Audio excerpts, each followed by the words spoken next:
Assalamualaikum warahmatullahi wabarakatuh. Di beberapa video sebelumnya kita telah mempelajari beberapa percobaan yang membuktikan keberadaan agen pentransformasi serta membuktikan bahwasanya DNA dan RNA merupakan materi genetik. Dan pada video kali ini mari kita pelajari bagaimana struktur dari DNA dan RNA yang dinyatakan sebagai materi genetik di beberapa percobaan tersebut. Kalau kita mempelajari genetika, tentunya kita akan menjumpai struktur unting ganda seperti ini. Dan struktur unting ganda seperti ini kita kenal juga sebagai DNA. Selain struktur unting ganda ini, kita juga seringkali menjumpai skema dari molekul yang tersusun atas unting tunggal semacam ini. Dan unting tunggal ini kita kenal sebagai RNA. Dan yang menjadi pertanyaan adalah apakah kita bisa membedakan antara DNA dengan RNA hanya didasarkan pada jumlah untingnya? Bila DNA selalu terdiri atas unting ganda, sedangkan RNA terdiri atas unting tunggal.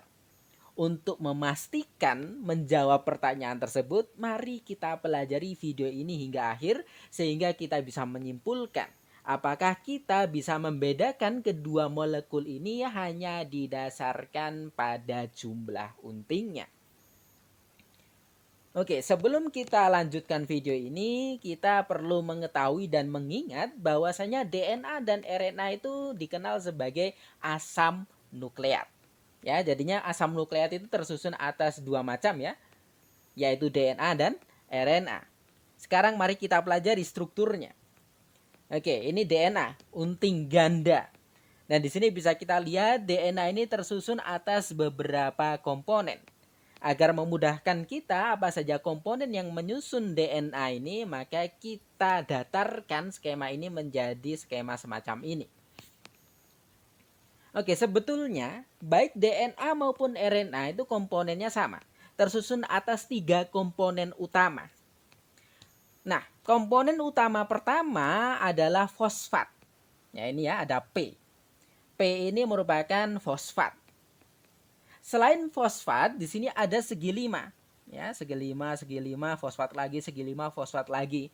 Nah, segi 5 ini merupakan gula yang tersusun atas 5 karbon.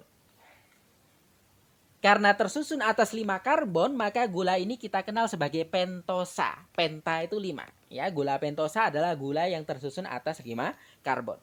Dan kalau kita belajar asam nukleat, ada 2 macam gula pentosa yang dapat kita temukan di asam nukleat. Yang pertama adalah ribosa dan yang kedua adalah deoksiribosa. Apa bedanya? Kalau ribosa oksigennya lengkap.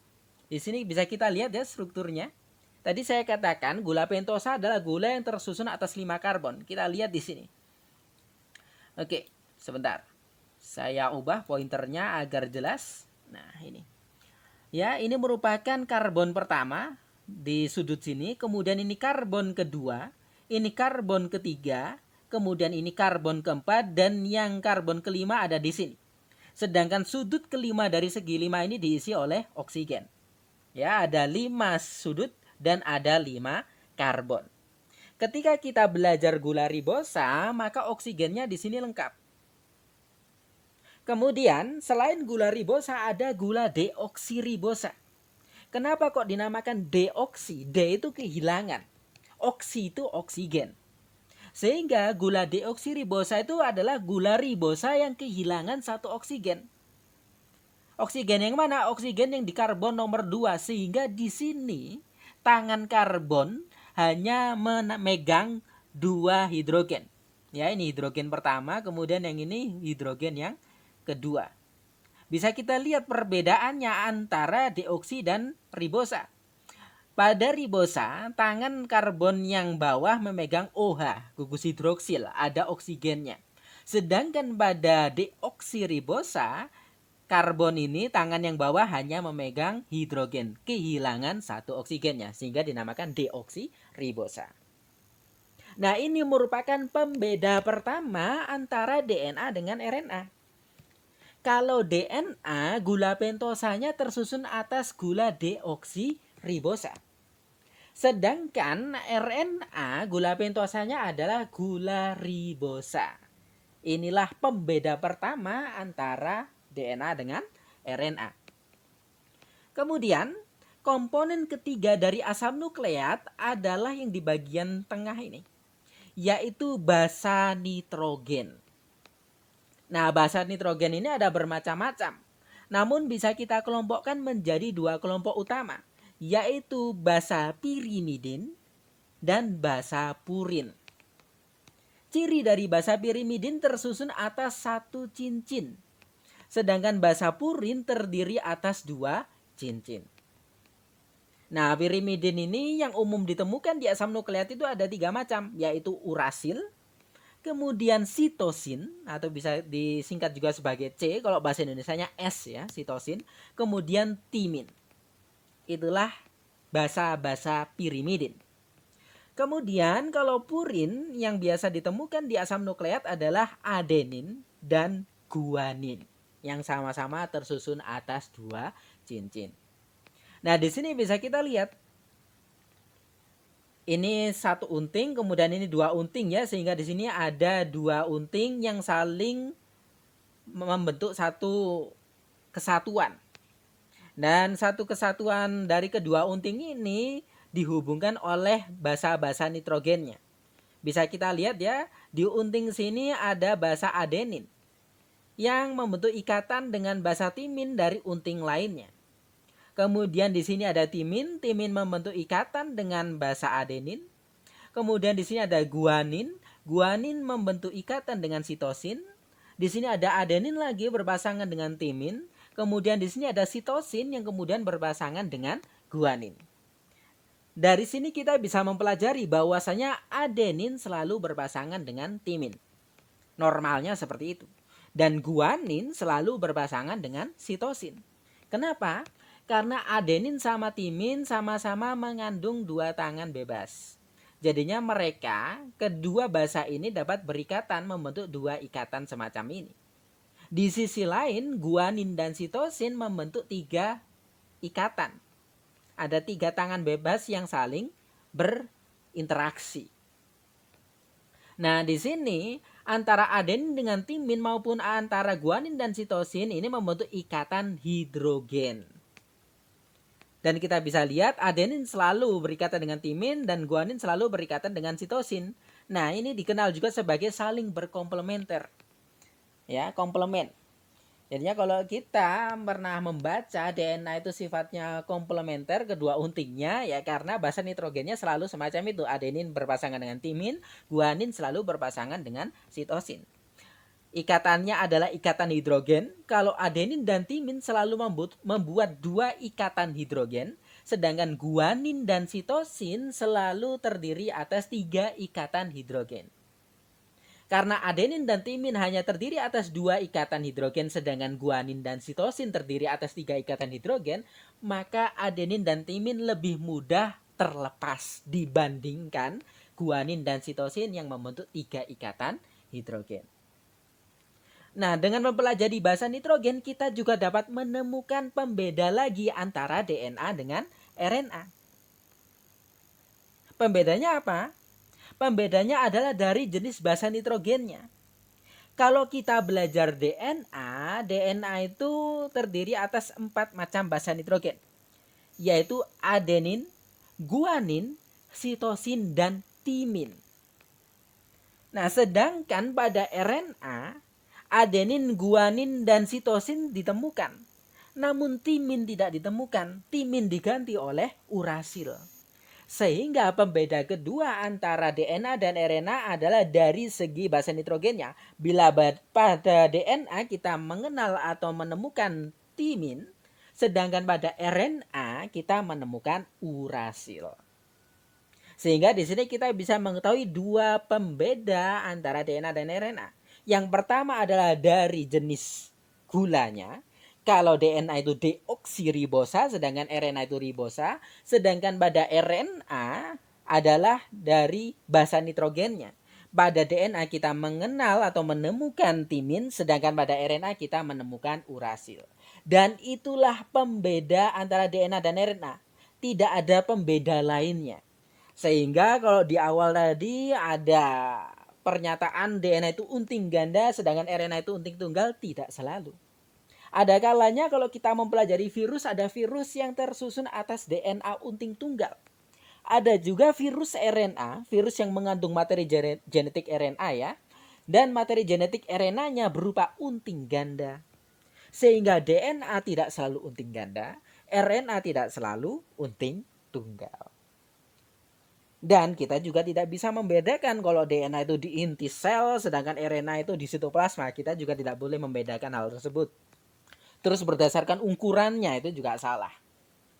Sehingga di sini bisa kita pastikan, kita simpulkan pembeda antara DNA dan RNA hanyalah dua, yaitu dari jenis basa nitrogen dan jenis gula ribosanya, gula pentosanya. Begitu. Sekarang kita kembali ke struktur di sini. Tadi kita sudah mengenal ya adanya ikatan hidrogen. Kemudian asam nukleat itu termasuk polimer.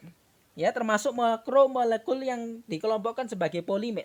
Karena dia polimer tentunya tersusun atas monomer-monomer. Monomer 1, monomer 2, monomer 3 bergabung membentuk polimer. Seperti kalau kita belajar karbohidrat, karbohidrat itu kan makromolekul dan termasuk polimer. Nah, monomernya adalah gulanya itu. Ya, misalkan glukosa itu kan monomer. Nah, glukosa bergabung membentuk rantai menjadi rantai karbohidrat. Begitu juga asam nukleat itu polimer. Monomernya apa? Monomernya adalah nukleotida. Nah, nukleotida ini berulang membentuk polinukleotida atau polimer tersebut. Nukleotida itu apa? Nukleotida itu molekul yang tersusun atas satu gula pentosa, satu gugus fosfat, dan satu basa nitrogen. Nah, ini satu monomer, satu nukleotida. Kemudian dia membentuk ikatan dengan nukleotida lain. Kemudian ada nukleotida lain sehingga membentuk rantai polinukleotida. Dan satu nukleotida dengan nukleotida yang lain membentuk ikatan fosfodiester. Oke, di sini sehingga kita mengenal ada ikatan kimia lain di dalam asam nukleat. Ikatan fosfodiester, ikatan yang menghubungkan antara satu nukleotida dengan nukleotida yang lain. Kalau menghubungkan antara satu basa nitrogen di satu unting dengan basa nitrogen lain di unting yang lain adalah ikatan hidrogen. Dan di sini bisa kita lihat setiap unting itu terdiri atas dua ujung, yaitu ujung 5 dan ujung 3. Dan di sini unting pertama arahnya 5 ke 3, sedangkan unting kedua arahnya 3 ke 5. Ya, ini 5 3, ini 3 5.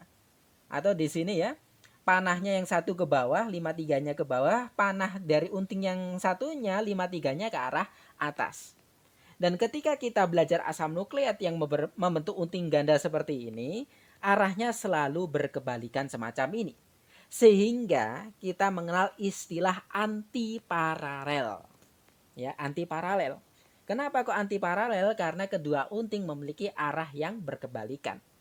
Lalu kenapa salah satu ujung dinamakan ujung 5 sedangkan ujung yang lain dinamakan ujung 3? Ini berkaitan dengan nomor karbon di bagian paling ujungnya. Bisa kita perbesar ini menjadi seperti ini ya. Kalau di gambar yang struktur ini lurus ya, sedangkan yang ini dimiringkan, sebetulnya sama saja. Kalau diluruskan ya bentuknya juga seperti ini. Nah, kenapa yang di ujung sini itu dinamakan ujung 5? Nah, ini bisa kita lihat di gula pentosanya. Nah, kalau kita lihat ternyata pada ujung sini gula pentosa yang paling atas adalah karbon dari gula pentosa yang paling atas kita lihat memiliki karbon nomor 5. Ya, jadi yang paling ujung, paling atas ini karbonnya nomor 5.